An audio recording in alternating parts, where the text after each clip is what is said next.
बंटी पाटील दिल्याने उत्तरात पण सांगितले की 28/11/2025 ला FIR झाला. FIR येऊन आता 90 दिवस झाले. अज्ञाता विरुद्धात 200 कोटीच्या जमिनीचा प्रवीण दरेकरजी FIR होऊ शकतो का? म्हणजे एका बाजूला आपण उत्तरात किंवा प्रश्नात म्हणतो 200 कोटीची जमीन आहे आणि अज्ञाताच्या विरुद्ध महसूल खातं FIR करतं, यात महसूल होऊ शकत नाही सभापती महोदय. म्हणजे महसूल खात्यातले लोक त्यामध्ये संबंधित असणार आहेत, त्याशिवाय एवढं धाडस मोठं या ठिकाणी होणार आहे का?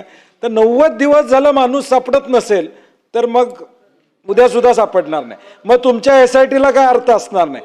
आत्ताच्या उत्तरात, कारण की हा प्रश्न 45 दिवस आला असेल, किमान त्या माणसाचं नाव यायला पाहिजे होतं. FIR दाखल झाली, गुन्हा दाखल झालाय, पुढं कारवाई झालेली आहे, अमक्या माणसावर झालेलं आहे, काहीच येत नाही.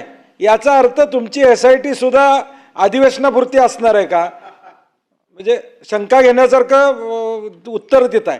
त्यामुळे स्पेसिफिक आमचा प्रश्न आहे की 90 दिवस होऊन सुद्धा जर माणूस सापडत नसेल तर तो माणूस किती मोठा आहे आणि तो मोठा माणसाला तुम्ही हात लावणार आहात का? आता या ठिकाणी एवढंच या ठिकाणी आहे की हे बंटी पाटील साहेब आपलं जे म्हणणं खरं आहे, याच्यामध्ये आमचे अधिकारी इन्व्हॉल्व केले असल्याशिवाय हे काही होऊ शकत नाही.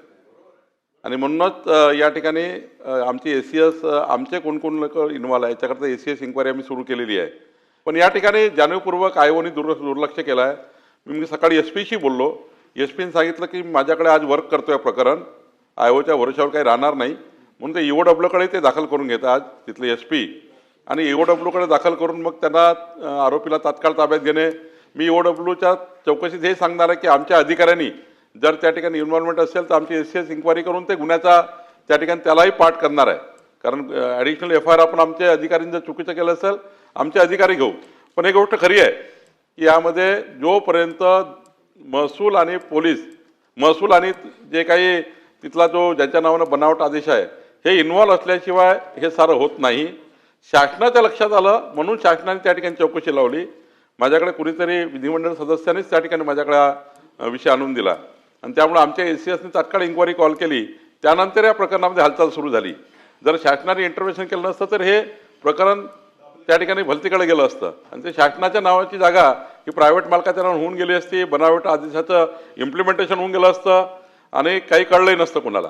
तर आता तर सध्या ही जमीन ना त्यांच्या ही जमीन या जमिनीकरता कुठलाही जो बनावट आदेश आहे तो या ठिकाणी इम्प्लिमेंट झाला नाही.